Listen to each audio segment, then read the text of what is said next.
Let's dive right into a really fascinating piece of forensic financial translation today. We are taking actual historical bank records from a company called CPN UKRAINE LLC, specifically looking at those turbulent years between 2014 and 2016, and we're going to translate those exact transactions into the economic reality of today.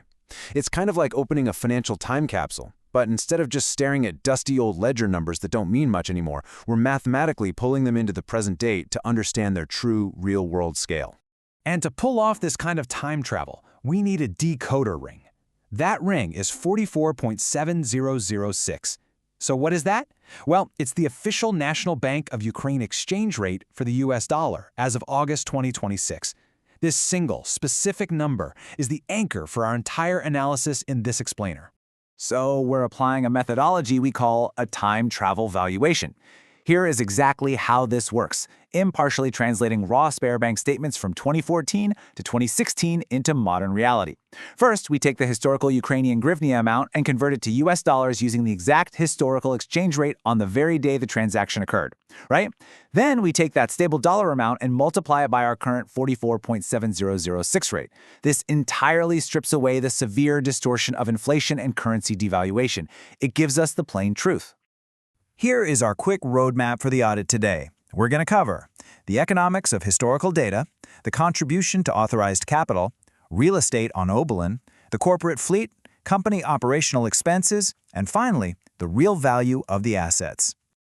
Okay, let's jump straight into Section 1, the economics of historical data, looking at the macroeconomic context. If we simply look at a ledger from 2014, those raw hryvnia numbers absolutely do not tell the whole story. Between 2014 and today, currency devaluation has heavily distorted the historical record. A million hryvnia back then obviously carried vastly different purchasing power than it does now. So by pegging these historical transactions to the US dollar, we remove that illusion. We impartially reconstruct the actual true economic weight of the company's financial history. Moving right along to Section 2, Contribution to Authorized Capital, or the foundational funding of the company. Now check out this exact phrasing from the bank records. This is a direct quote from a SWIFT message dated December 23, 2014. It marks a foundational contribution to the authorized capital from Vadim Charnov. The exact amount injected into the company that day was $190,000 US. Back in 2014, that injection looked like roughly 2.97 million hryvnia on the company books. But when we apply our time travel methodology to bring it to August 2026 hryvnia, that exact same $190,000 capital injection is actually equivalent to nearly 8.5 million hryvnia today. This totally illustrates the sheer scale of the economic shift we're talking about here. A nearly 3 million hryvnia investment practically explodes into a massive 8.5 million hryvnia footprint today. It tells us that the historical scale of this company was much, much larger than a quick glance at some old tax returns might suggest. Section 3, Real Estate on Oberlin. Let's look at their physical assets. So, in December 2014, the company purchased apartment number 75 over on Obolonsky Avenue in Kiev. The nominal price on paper, 1.94 million hryvnia. But if we pull that forward using our exchange rate peg, that purchase equals 5.54 million hryvnia in today's money. And keep in mind, this figure is purely based on currency pegging against the $124,000 US purchase price. That doesn't even account for the actual market appreciation of Kiev real estate over the last decade. It's just the baseline currency value.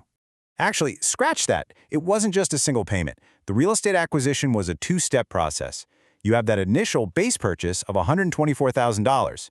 But then, the ledgers show an additional agreement payment made a few months later, in June 2015, for about $2,570 US. When we convert both of those distinct historical moments into today's hryvnia, the total modern expenditure for that one apartment climbs to over 5.65 million hryvnia. All right, Section 4, Corporate Fleet. Let's talk about their transportation assets. The company bought an SUV, specifically a Mitsubishi Pajero Sport. The vehicle itself was bought in June 2015 for the equivalent of $34,117 US. On that exact same day, they bought additional equipment for it totaling $2,664 US. So back in 2015, the books recorded a total spend of roughly 774.5 thousand hryvnia. But in today's money, that corporate fleet commitment actually represents a pretty hefty investment of 1.64 million hryvnia. Moving on to Section 5, Company Operational Expenses, the day-to-day operations. Let's rapidly fire through some standard line items from the ledgers to see how operations scale up. In early 2015, they paid Radcal for consulting on ballistic steel. In today's terms, that's a 56,656 hryvnia expense. What about accounting services provided by Alpha Capital A in April 2016? That translates to over 136,000 hryvnia today. Even just outfitting the office with kitchen furniture and appliances from Epicenter K, buying brands like Electrolux, Candy, and Hansa, scales up to nearly 137,000 hryvnia in modern currency. It just goes to show you how dramatically even the most basic, mundane, historical operating expenses inflate when you actually adjust them to present-day reality. Finally, Section 6, the real value of assets. Our final synthesis. So the whole big picture is perfectly captured right here in this summary matrix. This table literally bridges the gap between those 2014 to 2016 ledgers and our 2026 reality. You can trace everything: the exact dates, the original hryvnia amounts, their US dollar equivalents at the specific time of the transaction, and the most important part, that final column, the true modern value in 2026 hryvnia. From that 8.5 million hryvnia capital injection all the way down to the daily operational costs, this is the company's true historical footprint, impartially laid bare for us to see.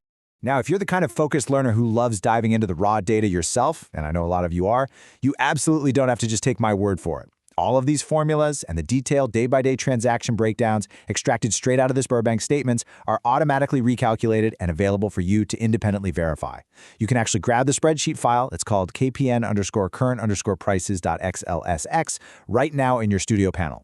Go ahead and play with the numbers yourself. I want to leave you with a final thought to ponder today. When we look at historical financial records, we are so often looking through a massively distorted lens. How does stripping away the illusion of currency devaluation completely change our understanding of a company's true historical scale? When a nominal 3 million casually becomes 8.5 million just by adjusting for reality, it forces us to ask, what other historical financial narratives out there are we fundamentally misunderstanding? Thanks for joining me on this deep dive into financial forensics. Keep questioning the data, and I'll see you in the next explainer.